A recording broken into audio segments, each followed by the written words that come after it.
네, 지난 2주간 이제 감사의 그 제목들, 감사의 선순환과 다니엘의 감사에 이어서 오늘은 선지서에 나타난 감사라는 제목으로 여러분과 함께 말씀 나누기를 원합니다.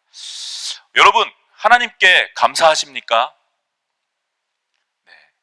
여러분은 삶 속에서 얼마나 하나님께 감사하고 계십니까? 하루를 살아갈 때에 얼마나 여러분의 입술은 하나님께 대한 감사를 말하고 계십니까? 이 하나님께 대한 이 감사하십시오, 하나님께 감사하라는 이런 말씀을 드리면 보통 이런 반응들이 많이 돌아올 때가 있습니다. 목사님, 감사를 드릴 것이 있어야 감사를 드리죠. 네. 여러분, 목사님, 이렇게 제 환경을 한번 보십시오. 제 상황을 한번 보십시오. 지금 제 모습을 보시면 이 가운데 어떻게 감사를 드릴 수 있겠습니까? 라는 그런 대답을 하시고 그렇게 반응하시는 분들이 의외로 상당히 많습니다. 지금 나의 상황은 감사를 할 형편이나 감사를 드릴 처지가 되지 않는다라는 것이죠. 그래서 보통 이렇게들 말씀하십니다. 하나님께서 제 기도를 들어주시면 감사하겠습니다. 하나님께서 이 상황에서 건져주시면 제가 감사를 드리지요. 먼저 하나님께서 일하시면, 먼저 하나님께서 바꿔주시면 제가 감사하겠습니다 라고 하는 것이 보통 우리의 대답입니다. 그리고 또한 세상 많은 사람들의 대답이기도 합니다. 먼저 받아야 감사할 수 있다라는 철저히 어떻게 보면 자기중심적인 생각이죠. 저는 오늘 여러분과 함께 이 성경에 나타난, 특별히 저희가 이사야서를 읽었는데 이 선지자 이사야서에 나타난 감사를 살펴보므로 그리스도인들이 가져야 할 감사의 자세와 감사함으로 우리가 누릴 수 있는 그 축복에 대해서 함께 여러분과 나누도록 하겠습니다. 우리 본문 1절과 2절을 다시 한번 읽어보도록 하겠습니다. 본문은 1절 2절입니다. 시작. 그날에 너는 이렇게 말할 것이다. 여호와여, 주께 감사합니다. 주께서 제게 분노하셨지만 주의 분노를 돌이키시고 저를 위로하시니 감사합니다. 보십시오, 하나님은 제게 구원이시니 제가 믿고 두려워하지 않겠습니다. 주 여호와는 제 힘과 노래이시며 제게 구원이 되셨기 때문입니다.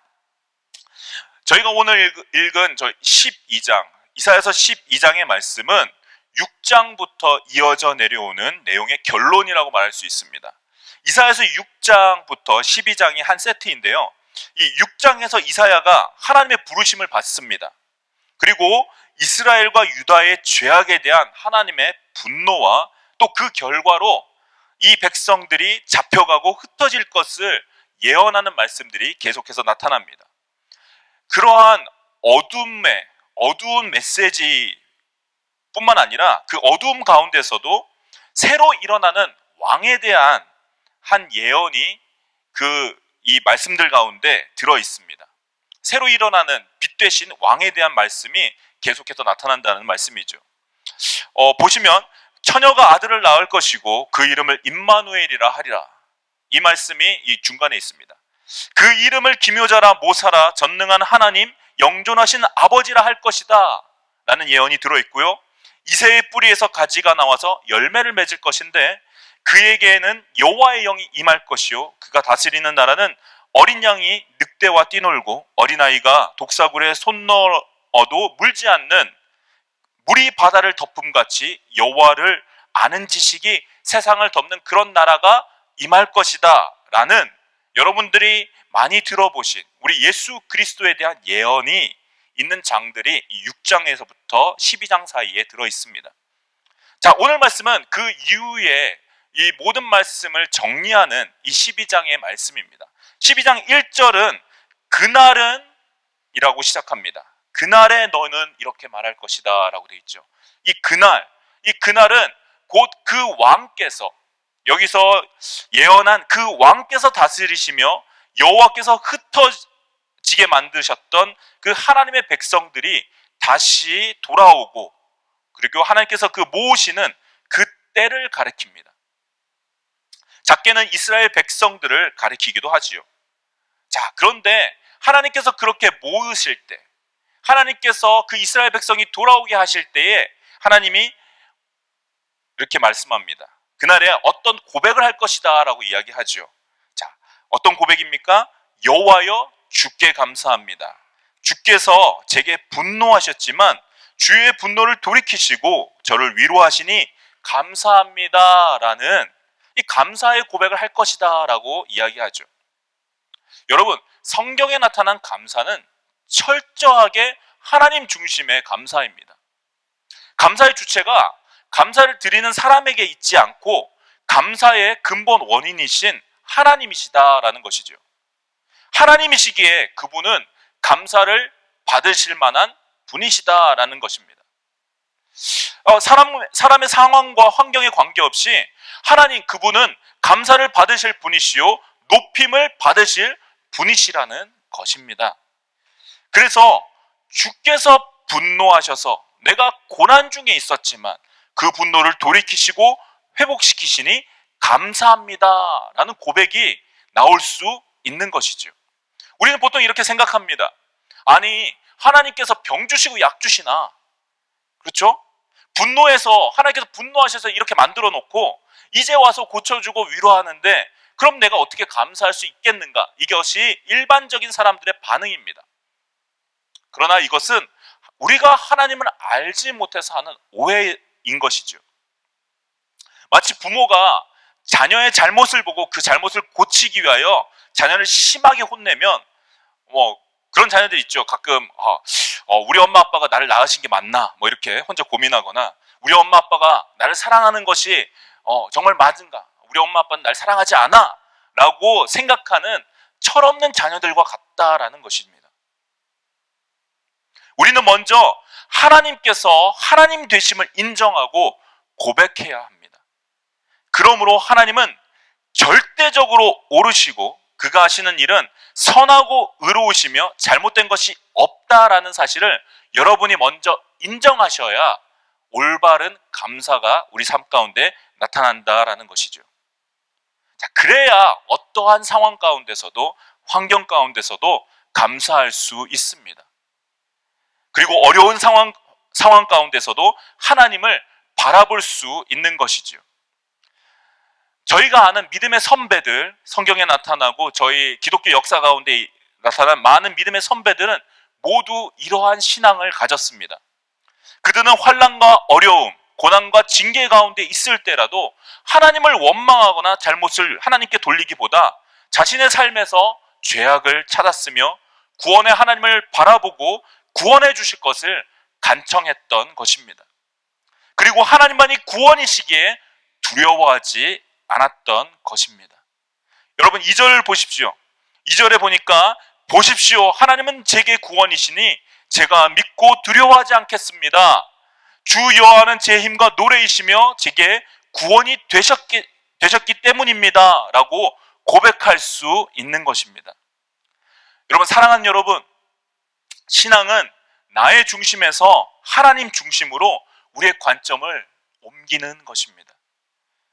그리고 하나님께서 우리의 주인이시고 다스리시는 분이심을 고백하며 살아가는 것입니다. 그것이 신앙이다라는 것이죠. 그런 사람만이 올바른 감사를 하나님께 드릴 수 있습니다. 자, 이것을 바울은 데살로니가에 보낸 편지에서 이렇게 말씀하고 있습니다. 여러분 잘 아시는 말씀인데요. 우리 데살로니가전서 5장 18절 말씀입니다. 우리 함께 읽어보도록 하겠습니다. 시작. 모든 일에 감사하십시오. 이는 그리스도 예수 안에서 여러분을 향하신 하나님의 뜻입니다. 저희가 보통 범사에 감사하라라고 외워왔던 말씀이죠. 모든 일, 곧 범사에 감사하기 위해서는 하나님이 주인 되심을 먼저 고백해야 한다는 것입니다. 하나님께서 우리의 주인과 다스리시는 분으로 그분이 우리를 가장 선한 길로 그리고 가장 좋은 길, 옳은 길로 인도하신다는 믿음의 고백이 바로 이 범사의 감사인 것입니다.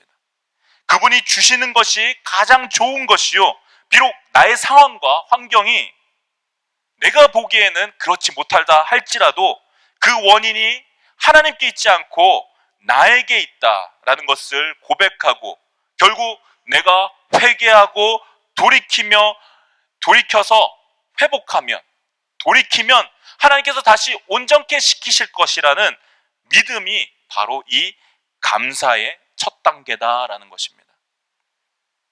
여러분, 하나님은 하나님이십니다. 하나님은 온전하신 분이시요 완전하신 분이십니다. 그가 하시는 일은 모든 것이 선하시고 옳으십니다. 그분이 내게 허락하신 모든 것이 그러므로 선하다라는 것이죠. 자, 그런데 내 상황이, 내 환경이 그것에 미치지 못한다 할지라도 내가 보기에는 이것은 축복이 아니라 도리어 고난과 어려움과 힘듦이 있다 할지라도 하나님께서 결국 내게 하시는 것은 선하다는 것을 인정할 때 우리의 삶 가운데서 감사가 나온다라는 것입니다. 그렇게 해야 우리가 범사에 모든 일에 감사할 수 있습니다. 이것이 바로 그리스도 예수 안에서 여러분을 향하신 하나님의 뜻이다라고 말씀하고 있습니다. 자, 그러므로 감사의 첫 단계는 하나님이 여러분의 주인이시요 다스리시는 분이심을 인정하는 것이요 그가 주시는 모든 것이 선한 것임을 고백하며 인정하는 것입니다. 여러분 그렇게 인정하십니까? 그러할 때 참된 감사가 우리의 삶 가운데 나오게 됩니다. 사랑하는 여러분, 먼저 하나님을 인정하십시오. 하나님을 여러분의 삶의 주인으로 인정하시고 그분을 전적으로 신뢰하시기를 바랍니다. 그분이 주시는 것이 가장 좋은 것이고 여러분을 선한 목자와 같이 언제나 쉴만한 물가로 인도하시고 푸른 초장으로 이끄시는 분이심을 여러분 고백하십시오. 환경과 상황을 먼저 바라보지 말고 하나님을 바라보신 여러분 되시기를 축복합니다. 그러할 때 우리는 모든 일에 감사할 수 있습니다. 하나님의 뜻대로 이 땅을 살아갈 수가 있습니다.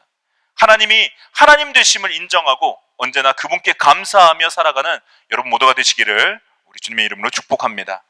우리 3절과 4절 말씀 같이 한번 읽어보겠습니다. 3절 4절입니다. 시작.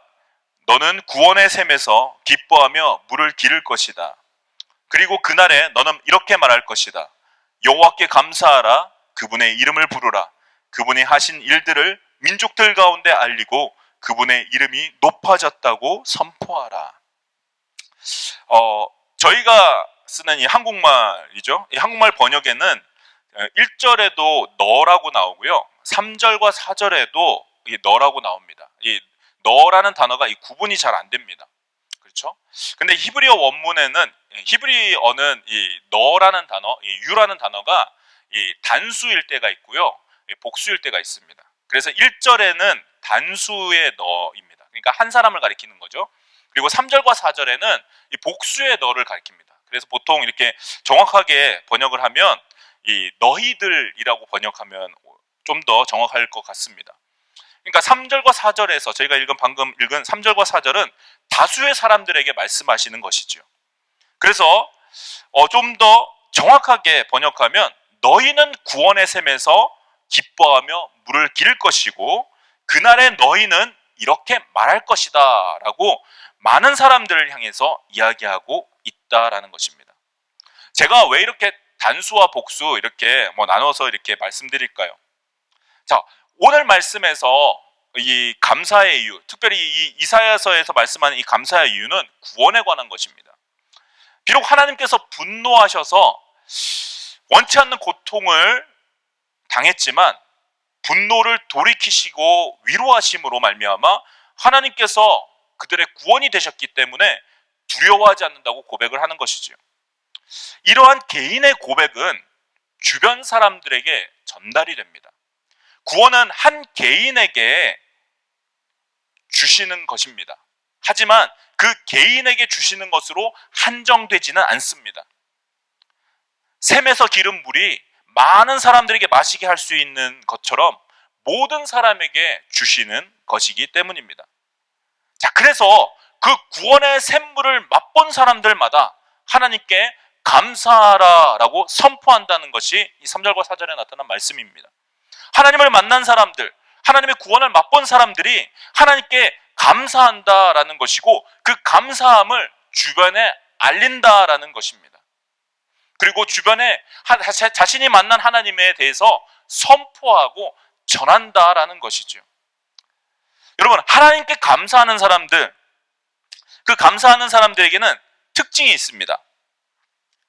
이 어떤 특징이 있냐면 만나는 사람들에게 하나님께서 하신 일들을 말하고 다닌다라는 것입니다.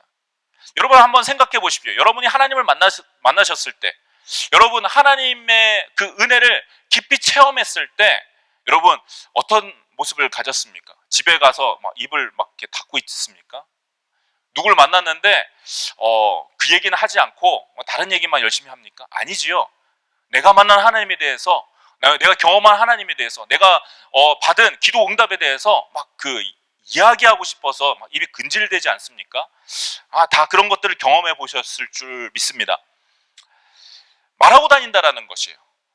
내가 만난 하나님, 내가 경험한 그 은혜에 대해서 말하고 다닙니다.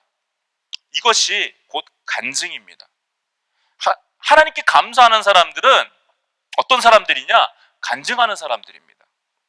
여러분 얼마나 하나님께서 하신 일들에 대해서 말하고 전하고 계십니까? 여러분 삶 가운데 간증거리가 넘치십니까? 그리고 여러분 여기에서 가장 중요한 것이 있습니다. 여러분이 하는 그 간증이 얼마나 최근의 것입니까? 라는 것이죠. 20년 전, 30년 전에 예수님 처음 믿을 때의 간증만 있고 최근에 만난 하나님, 어제 만난 하나님, 오늘 내게 역사하신 하나님에 대한 간증이 여러분 가운데 있으십니까? 우리 하나님은 과거의 하나님이 아니십니다. 오늘도 살아 역사하시는 하나님이십니다. 20년 전에 내게 크게 역사하셔서 나를 변화시킨 그 하나님 일 뿐만 아니라 오늘도 역사하셔서 나의 삶을 바꾸시고 나를 온전하게 이끌어 가실 하나님이심을 여러분이 고백하셔야 된다라는 것입니다.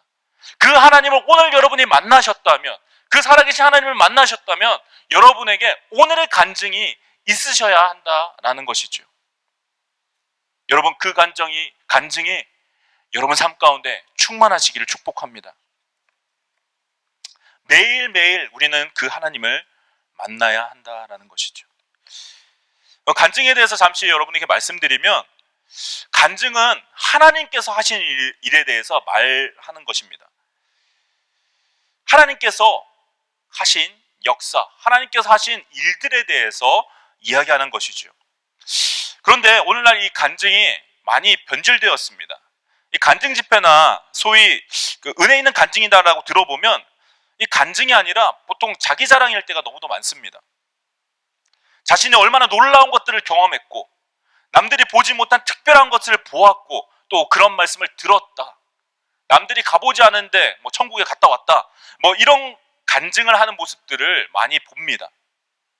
그리고 그 간증을 듣고 오면 남는 것이 여러분 어떤 것인 줄 아십니까? 그 사람이 정말 대단해 보이거든요.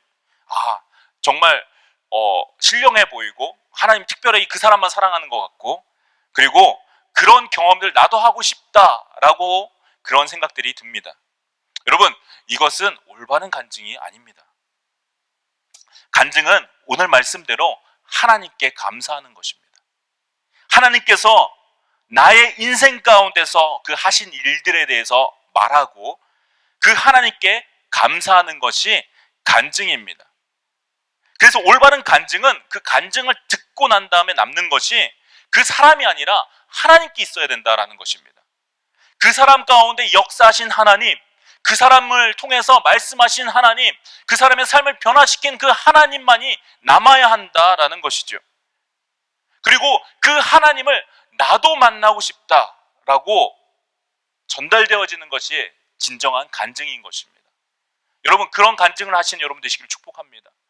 여러분이 만난 그 하나님 전달할 때, 내가 만난 그 하나님이 전달할 때 나의 간증을 듣는 이 사람도 그 하나님을 동일하게 만나셔야 한다라는 그런 간절함을 가지고 전달하는 것이 간증이다라는 것입니다. 그래서요, 참된 간증은 참된 하나님을 온전히 만난 사람만이 할 수 있습니다. 그리고 그렇게 만난 하나님을 간증할 때 그 간증을 통해서 주변 사람들이 변화되는 것입니다. 그리고 이것이 바로 전도입니다. 오늘날 우리는 전도가 어렵다고 말하고 실제로 어려운 시기에 살고 있습니다. 전도가 어려우시죠, 여러분? 그리고 전도하기 그리고 부끄러워하는 시대에 살고 있습니다.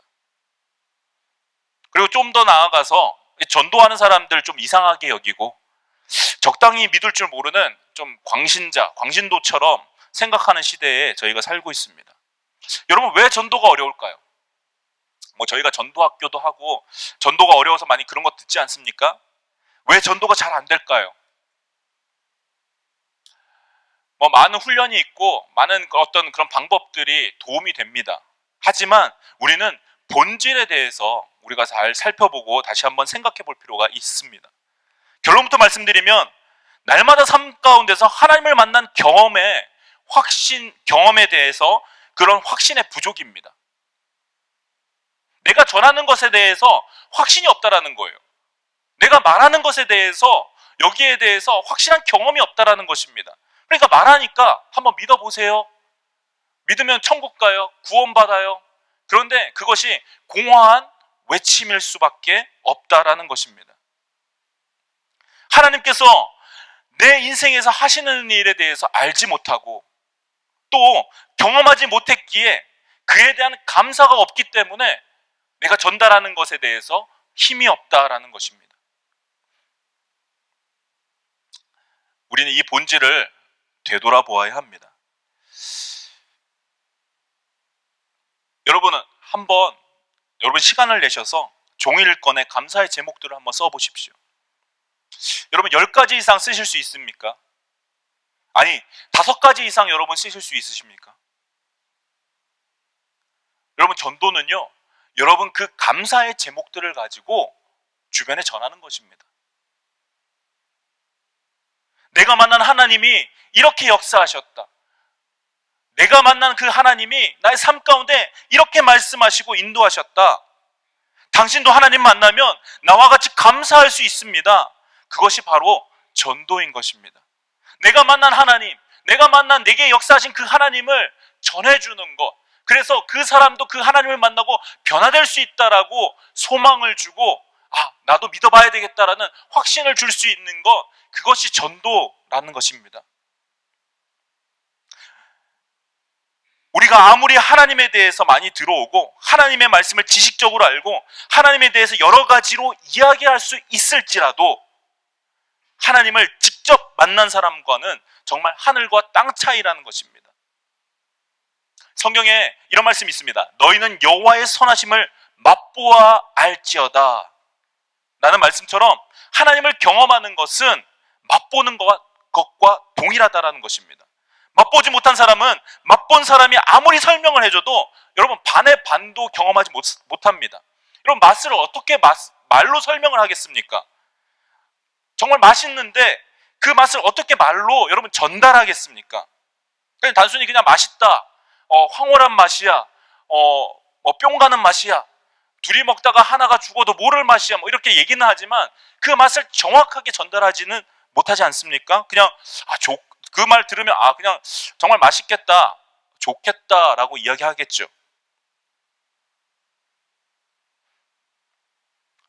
그런데 여러분 정말 맛있는 음식을 여러분 먹으면 여러분 어떻습니까? 집에 가서 이야기합니다. 내가 오늘 어디 가서 무슨 음식을 먹었는데 정말 맛있다. 거기 가서 그 음식을 먹어보라고 이렇게 전하지 않습니까? 여러분 그것이 바로 전도입니다. 내가 경험해 본 것을 전하는 것, 내가 경험하고 체험한 것을 말하는 것이 전도다라는 것입니다.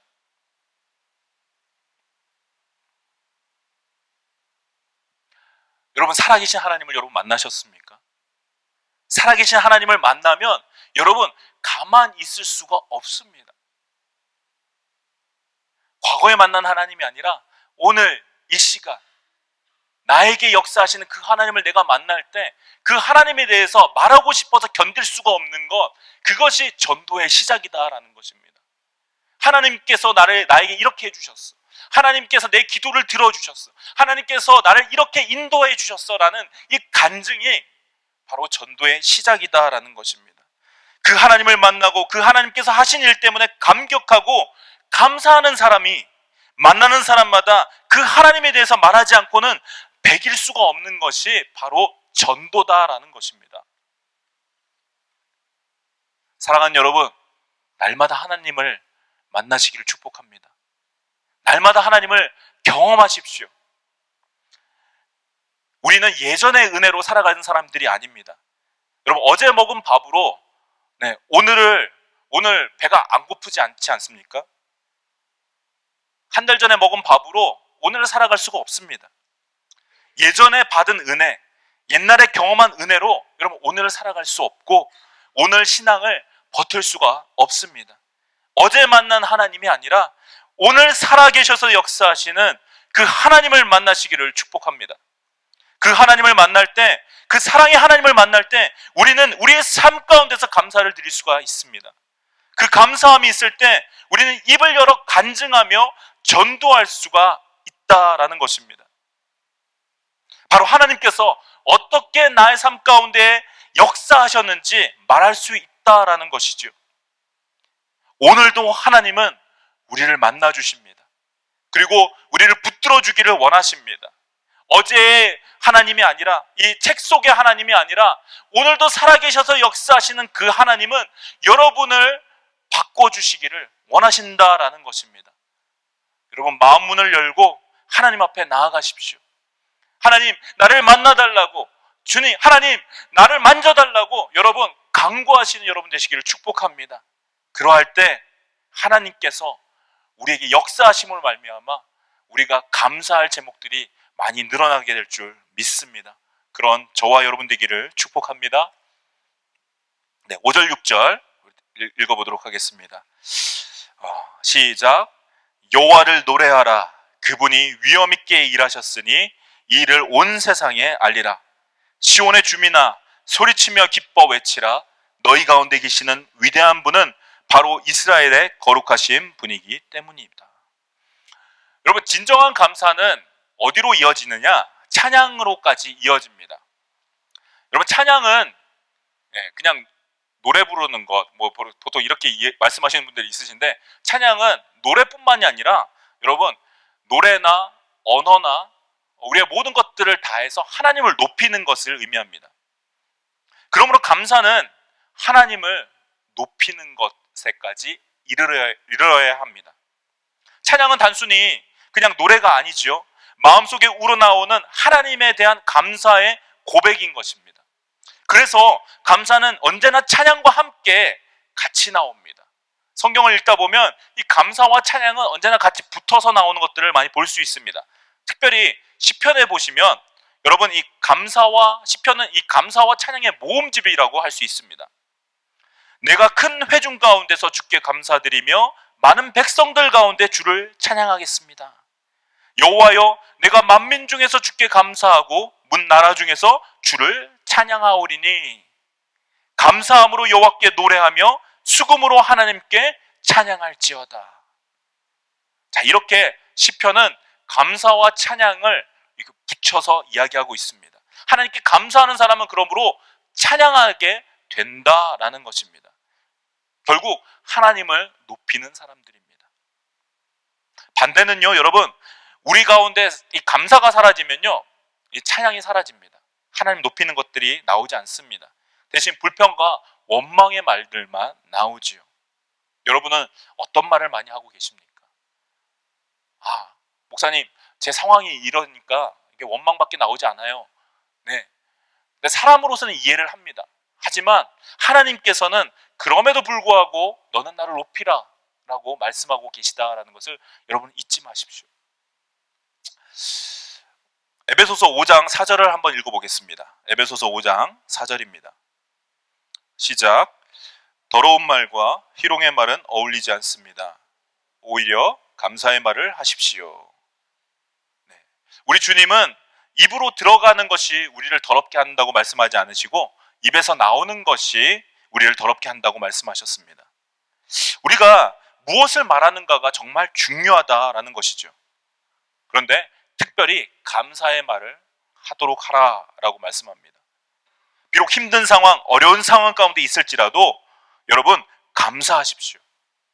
고난 가운데 있거나 절망 중에 있을지라도 여러분 막막하여 기도도 나오지 않을 때라도 하나님께 감사하며 하나님을 찬양하십시오. 오늘 본문은 노래하라, 소리치며 기뻐 외치라 라고 명령하고 있습니다. 그런 상황이 되지 않을지라도 여러분 감사하는 상황 가운데 감사하기는 정말 쉽습니다.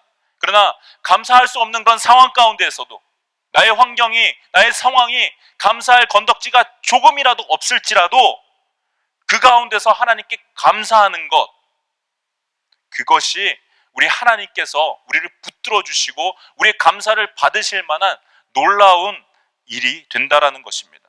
그런 사람들에게 하나님은 승리를 약속해 주십니다. 곧 구원을 약속해 주시는 것이죠. 여러분 돌아오는 주일 저희가 감사 예배로 하나님께 올려드립니다. 추수감사 예배로 저희가 지키죠. 이 추수감사 예배는 미국에서 비롯되었습니다. 1620년인데요. 지금부터 약 얼마죠? 한 400년 가까이 되었죠. 네, 이 1620년도에 이 102명의 청교도들이 하나님을 성경대로 믿을 자유를 찾아서 그 당시에 새롭게 발견되었던 땅인 이 아메리카 대륙으로 떠났던 것을 그것을 시초로 만든 것이 이 추수감사 예배입니다. 이 사람들은 이 약 2개월 동안의 항해를 통해서 11월 초에 이 아메리카 대륙에 도착했다고 해요. 그런데 이 새로운 땅에는 그들을 환영하는 것은 아무것도 없었습니다. 그들은 단지 하나님을 자유롭게 믿고자 해서 건너왔는데 이 땅 가운데서는 그들을 반겨줄 만한 것이 아무것도 없었습니다. 뭐 집도 없었고 사람도 없었고, 그렇죠? 그들은 부족한 식량과 추위, 그리고 그 새로운 땅에서의 어떤 풍토병, 그리고 그 땅에 살고 있었던 인디언들의 습격으로부터 여러분 102명이 떠나는데 거의 절반이 그 땅에서 이 1년간 죽습니다. 새해가 되고 겨울이 지나고 새해가 되어서 이 주변에 좀 인디언들과 화해를 마친 후에 도움을 받아서 밭을 경작을 합니다. 그리고 씨를 뿌리고 돌보아서 그해 11월에 추수를 한 후에 그 추수한 곡식을 가지고 가장 먼저 드렸던 것이 이 예배, 추수감사 예배의 시초가 됩니다. 극심한 고통과 어려움 가운데서도 그들을 그 땅으로 인도하셨던 하나님을 기억하고, 비록 자신들이 열심히 노력해서 경작해서 지은 그 추수한 그 곡식이지만 그것이 하나님께서 우리에게 주신 것이다라고 고백하며 드렸던 것이 바로 이 추수감사 예배의 시초입니다. 바로 그들의 믿음의 씨앗이 되고 그렇게 건국한 나라가 미국이 되었던 것이고 하나님께서 축복하셨던 나라가 되었던 것입니다. 그들이 감사할 수 없는 가운데에서도, 그리고 그 모든 상황들 가운데서도 작은 것에 하나님께 감사를 올려드렸더니 하나님께서 응답하셨다라는 것이죠. 여러분, 배은망덕이라는 말이 있습니다. 사자성어죠. 은혜를 받은 후에 고맙게 여기지 않고 잊어버린다라는 이 사자성어입니다. 사람과 사람 사이에서도 저 사람 배은망덕한 사람이야 라고 이야기한다면 우리는 그 사람에게 대해서 보통 어떻게 판단하겠습니까? 거의 사람 취급을 하지 않지 않습니까? 자, 그런데 우리가 얼마나 하나님께 배은망덕하고 있는지 모릅니다. 주신 것에 감사하기보다 부족한 것에 불평하는 모습이 여러분 바로 우리의 모습이지 않습니까? 하나님께서 베푸신 은혜와 사랑을 여러분 잊지 마시기를 축복합니다. 누가복음 17장 11절로 19절에 보면 한 이야기가 소개되고 있습니다. 이 나병 환자 10명이 고침받는 사건이 나오는데요. 이 10명의 나병 환자가 길을 가다가 예수님을 만났습니다. 그리고 예수님께서 그들을 보시고 그 제사장에 가서 그 몸을 보이라라고 명령하십니다. 그 10명이 제사장에게 자기의 몸을 보이러 가는 도중에 모두 고침을 받습니다. 자, 그런데 성경은 그 중에 한 사람만이 돌아와서 감사했다라고 기록하고 있습니다. 그리고 그 사람이 바로 사마리아 사람이었다라고 말씀하고 있죠. 유대인들이 사람 취급도 하지 않고, 그렇죠? 동물로 사람 취급도 하지 않았던 이 이방 사람인 사마리아 사람만이 되돌아와서 예수께 감사했다라고 말씀합니다. 예수님은 거기서 어떻게 반응하십니까? 10명이 다 고침을 받지 않았느냐? 다른 사람은 어디에 있느냐? 이 이방 사람 말고는 하나님께 영광을 돌리려고 되돌아온 사람이 없단 말이냐라고 되물으셨습니다. 그리고 예수께서는 이 사마리아 사람에게 일어나 가거라, 내 믿음이 너를 구원했다라고 말씀하셨죠.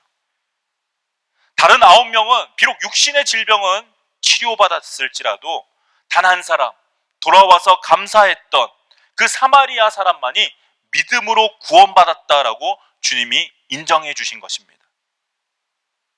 여러분, 감사는 여러분의 구원을 확증시키는 능력이 있습니다.